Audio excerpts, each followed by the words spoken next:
Hey guys, LevelCap here, and today in gaming, the RTX 3080 launch has been a disaster. Oculus are canning PC-only VR headsets, Sony confirmed a price hike for games, and more. Orders for Nvidia's latest GPU RTX 3080 went live today, but it seems like demand grossly outpaced Nvidia's expectations. It's pretty typical for new GPUs to go out of stock on launch day, but it happened almost instantly with the 3080. Some customers reported Nvidia's website went from notify me to out of stock the moment orders went live. The situation has led to a lot of frustrations and suspicions. Some people are even saying that Nvidia faked having GPUs available for order to drive up artificial scarcity. Whatever the case may be, the result has been an absolute panic across all of Nvidia's vendors and second-hand markets. Newegg and Best Buy are both totally out of stock. Turning to second-hand markets like eBay has also revealed some startling price gouging. RTX 3080s are going for as much as $80,000 on eBay, with basically all other listings already hundreds of dollars past the retail price. It seems whatever little stock was available was quickly scooped up by scalpers using shopping bots. Now, before we continue with the rest of the story, here's a quick word from our sponsor. Today's video is sponsored by Surfshark VPN. They're an affordable VPN provider with some pretty competitive features. Now, I'm not here to tell you that Surfshark is more secure than a competing VPN. It uses the same AES 256 encryption standard everyone else does, which is the gold standard for security. But unlike most competing VPNs, Surfshark includes an ad blocker, a whitelister, allows torrents, and has independent auditing. It also includes a no borders mode that unblocks websites some countries censor. You get a lot more bang for your buck with Surfshark over its competitors without sacrificing features or security. They have apps for Mac, Windows, Linux, iOS, Android, and even game consoles. So no matter what device you're using, Surfshark can secure it. Unlike the competition, Surfshark doesn't limit how many devices you can connect with at once. This is great for small businesses and families with lots of online devices. You can keep your employees and family safe from malicious ads and insecure websites. For more info and to sign up for Surfshark VPN, check the link in the description. And if you use my code LevelCapGaming at checkout, you'll get 83% off and 3 months for free. Thanks to Surfshark VPN for sponsoring this video. Nvidia said they're doing everything they can to keep scalpers from getting stock, but simple measures like requiring a CAPTCHA at checkout would have probably prevented this situation almost entirely. That is, assuming that Nvidia didn't pull a bait and switch with their launch orders. Nvidia have clarified that the surge in traffic on their website caused technical issues and prevented customers from placing orders. Currently, they're manually reviewing orders and taking other steps to weed out bots and scalpers.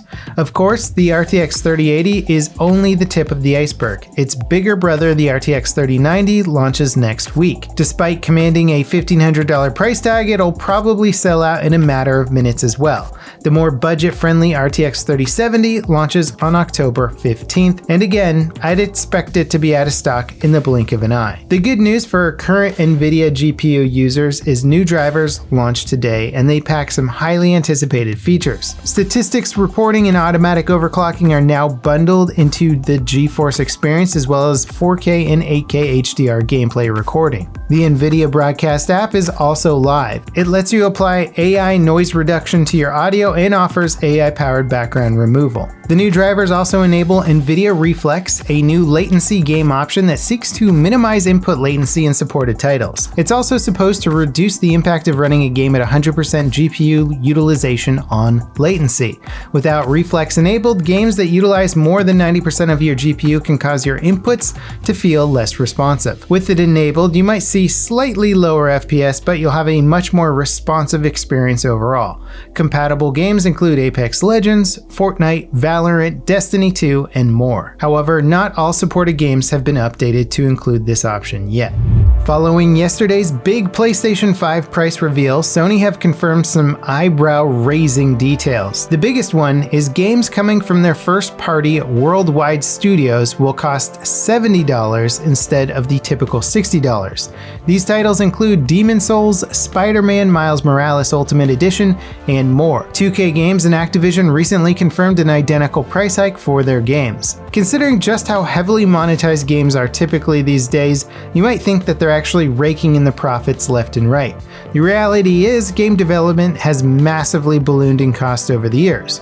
And while things are certainly more nuanced than just that, and there's undoubtedly an element of corporate greed likely at play, a $10 price hike seems almost expected, especially considering that the $60 standard has been in play for a long time. Microsoft revealed pre-orders for the Xbox Series X and S will go live on September 22nd at 8 a.m. Eastern Standard Time. Supported retailers will include Amazon, Target, Walmart, and Best Buy, among others. The pre-order process should be a little less chaotic than the PlayStation 5's, which went live late yesterday evening, but at different times depending on the retailer. Insurgency Sandstorm's next update, Operation Breakaway, is now live on the community's test environment. Players can access the test build of the game by installing it on Steam. It'll be available until Monday and offers a first look at the new feature and content being added with the update. These include a new map called Tell, a new game mode called Outpost, 2 new weapons, a bunch of new foregrips, updated AI, and much more. That said, the CTE excludes a bunch of content that's already been available in the retail version of the game, so don't expect to test any changes to existing content outside of what's listed in the CTE patch notes. The devs also confirmed during today's dev stream that Sandstorm's console port is still in the works. Oculus dropped something of a bombshell today. They are dropping all development for PC-only VR devices once the Oculus Quest 2 launches in October. Sales of their current PC-only headset, the Rift S, will end next year. The news is pretty wild considering how focused Oculus originally was on PC VR gaming experiences. Their Quest and Go lines were always seen as a more budget-friendly novelty compared to their flagship Rift headset. That said, the move kind of makes sense. The Quest 1 and 2 both offer a fully wireless VR experience that can play standalone titles or be tethered to PC. When tethered, it turns into a standalone PC VR headset. Oculus Link, the technology powering the Quest tether system, leaves beta this fall and will offer 90Hz support soon. The Quest 2 launches on October 13th for $299 and supports a 4K display. The Call of Duty Black Ops Cold War PlayStation 4 Alpha goes live this weekend, and a new trailer has clarified a few things. 1. All weapons, create-a class items, and score streaks will be fully unlocked. So you don't have to grind for unlocks all weekend only to run out of time before you actually get a chance to use them. And 2. The alpha is just a small slice of the full experience, so don't expect every weapon or map that will be available at launch to be included. In our final story today, Crytek promises the upcoming Crysis remaster will bring modern PCs to their knees for years to come. They recently announced the remaster would offer a Can It Run Crysis mode with enhanced graphics, ray tracing, and 8K support.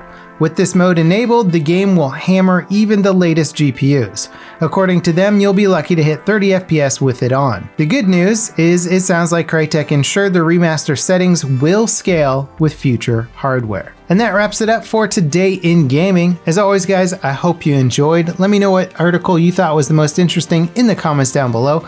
Leave a like if you enjoyed the video, subscribe if you haven't already, and I'll see you guys next time. This is LevelCap signing off.